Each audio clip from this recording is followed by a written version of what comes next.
Je vous fournis ci-dessous une correction avec le style fourni par Materialize. Le choix de l'interface utilisateur est très subjectif et il est tout à fait probable que vous n'ayez pas le même code que celui de la correction. De plus, je me suis permis d'ajouter plus d'informations dans ma liste de Pokémon, comme l'image et la date de création du Pokémon, ce qui n'était pas prévu initialement dans l'exercice que je vous ai donné. Si l'on se rend dans notre application dans le navigateur, eh bien, le code que vous voyez ci-dessous affiche quelque chose comme ça. Nous avons la liste des Pokémon affichée sur une grille avec 3 Pokémon par ligne. Maintenant, nous allons détailler chaque ligne de code que j'ai utilisée pour afficher cette liste. Premièrement, à la ligne 14, j'ai centré le titre avec la classe Center.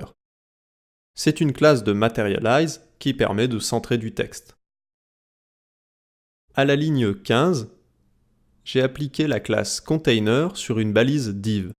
C'est aussi une classe de Materialize qui permet de centrer non pas du texte, mais le contenu de toute notre page web. Ensuite, à la ligne 16, j'ai utilisé une balise div avec la classe Row. C'est encore une classe de Materialize qui permet de définir une ligne dans la page. C'est ce qui va nous permettre d'afficher nos Pokémon les uns à la suite des autres. À la ligne 17, on utilise la méthode JavaScript map afin de créer un nouveau bloc JSX pour chacun de nos Pokémon. On précise que sur des petits écrans, chaque Pokémon prendra la moitié de l'écran, S6, et sur les autres écrans, comme les tablettes ou les PC, chaque Pokémon prendra un tiers de l'écran, M4. Ces classes signifient respectivement S pour Small et M pour Medium.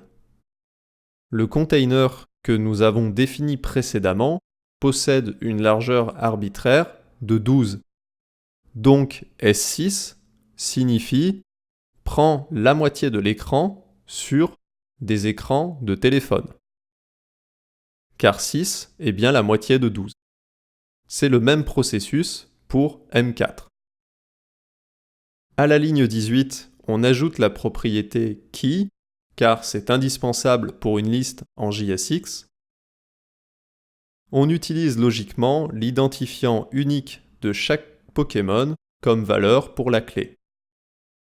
À la ligne 19, on utilise la classe card et horizontale pour définir un bloc avec une image à gauche et un texte à droite pour chaque Pokémon. À la ligne 21, on utilise la syntaxe des accolades de JSX pour définir une source et des informations pour nos images. Enfin, à la ligne 25 et 26, on affiche des informations supplémentaires concernant le Pokémon, à savoir son nom et sa date de création. Aussi, remarquez comme j'ai utilisé le destructuring à la ligne 17, pour ne récupérer que les propriétés d'un Pokémon dont j'ai besoin, l'identifiant, le nom, son image et la date de création. Je vous invite à jeter un coup d'œil à la documentation de Materialize pour comprendre ce que font toutes les classes CSS de ce template. La documentation est très bien faite et il nous suffit la plupart du temps de récupérer les classes dont on a besoin pour ajouter du style à notre page web.